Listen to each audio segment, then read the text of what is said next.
Well, it's very clear the internet has made all of the media have to react even faster. Television up until then was the medium that you go to for as close to instant news as possible, but the internet is even faster and requires even, to a sense, less technology to actually get the reports on the web page. So now you have even a faster speed to the news getting to viewers and getting to readers. That's good and it's bad. It's good because if there's major events happening, you can have streaming video, you can have all kinds of things that people can access anywhere on their TV, on their computer screen. The bad thing from a journalist point of view is that now we have even less time to think about what is being reported, what is being put on that page, what is being put also on the TV screen.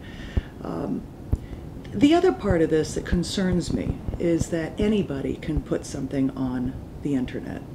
And you have bloggers and anybody can upload video, they can upload their thoughts, they can report as though they're journalists, and it's not the case.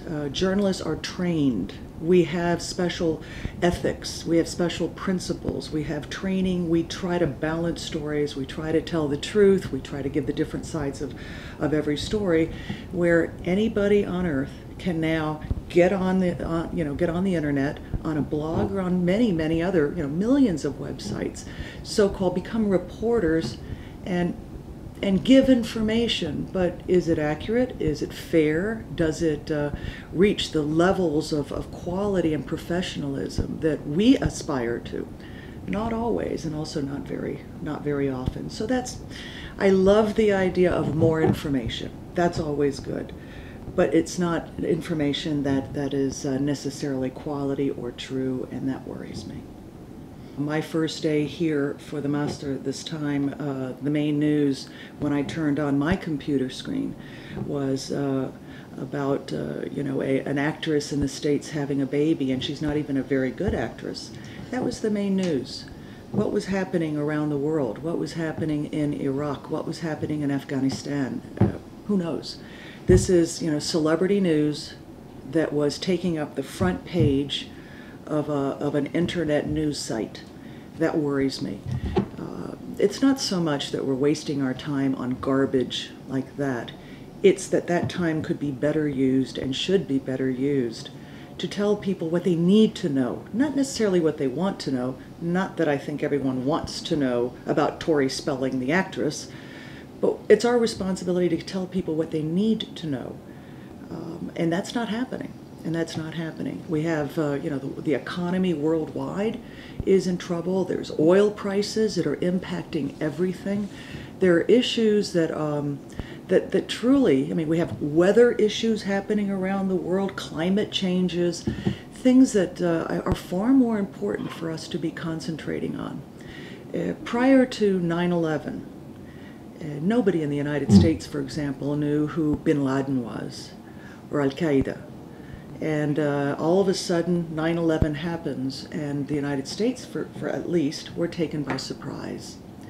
Well, in the previous years, all the major news organizations had wasted out, months and years of airtime, of space in the newspapers, on the web pages, doing stories that were about celebrities, that mean nothing, that have no news weight on the news scale, balance zero.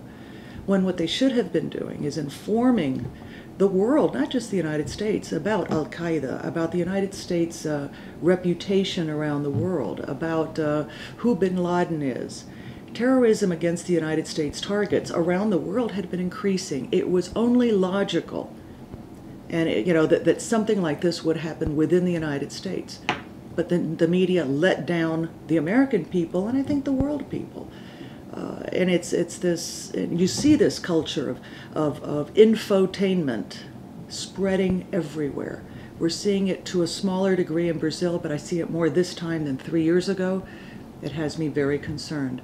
It does make more money, quite often, unfortunately, for the owners of the news organizations. But that's not our mission.